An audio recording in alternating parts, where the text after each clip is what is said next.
Zenbat dakite digitalizazioaz Gasteizen? Zer da bi faktoreren autentifikazioa? Hirugarrena. Atrapain nauzu. B. C esango nuke, azkena. Teklaue sartu bidana. Hirugarrena ez da, bi aipatzen ditu, erresa. Zer da pasahitz segurua?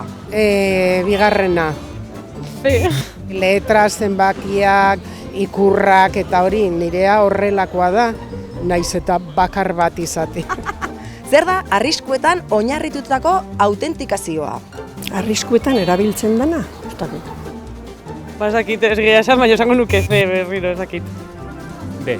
Baina ondo ulertu dudalako ez, Nola deitzen zaio, eraso bati, non gaizkileak isilpeko informazioa lortzen saiatzen diren entitate fidagarri baten itxura hartuz. Ziazu bizi norain baina ez dakit.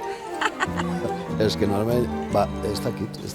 Joder, bigarrena izango da. Bigarrena. Bigarrena B. Kao. Phishing, no? Phishing? Bai. Kasualitateak ere eragina du, Hombre, noski. Nola, gehatu nahi zola, ez dakit, esan dut, benga, C, eta berriz, hirugarrena. Etorkizuna gaur da. Presta zaitez. Egin klik eta aldatu txipa. Hartu formazioa.